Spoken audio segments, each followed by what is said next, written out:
యేసుక్రీస్తునందు ప్రియమైన సహోదరి సహోదరులారా, క్రీస్తు జయంతి సందేశము 19వ రోజు. ఈరోజు మనం ధ్యానించుకునే అంశం, యేసు ప్రభు జన్మించడానికి మన హృదయములో స్థలం ఉన్నదా?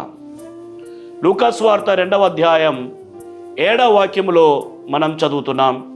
తల్లి మరియమ్మ తన తొలిచూలు కుమారునికి జన్మనిచ్చి పొద్దుగుడ్డలతో చుట్టి పశువుల పాకలో పరుండబెట్టింది.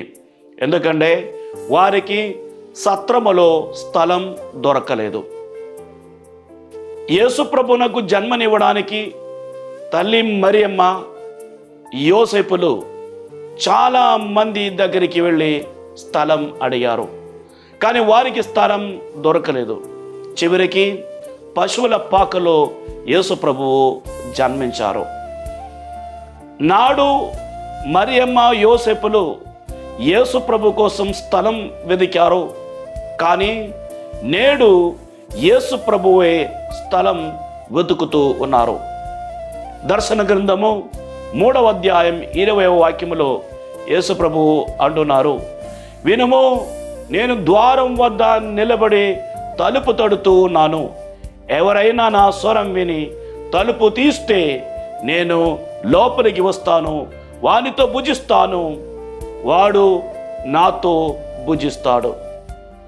చూడండి ప్రియమైన సహోదరి సహోదరులారా, యేసు ప్రభువు మన హృదయం తలుపులు తడుతూ ఉన్నారు.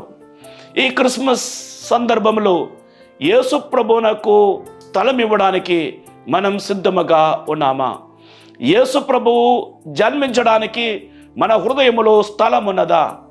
ఈ రోజుల్లో ప్రార్థనాపూర్వకంగా క్రీస్తు జయంతి కోసం సిద్ధపడుతూ ఉన్నప్పుడు మన హృదయాలను మనం శుభ్రం చేసుకోవాలి. మన హృదయంలో యేసు ప్రభు కోసం స్థలమును సిద్ధం చేయాలి. ఈ యొక్క ఆశీర్వాదం కోసం మనం ప్రత్యేకంగా ప్రార్థిద్దాం. దేవుడు మనలందరినీ ధారాళంగా దీవించునుగాక.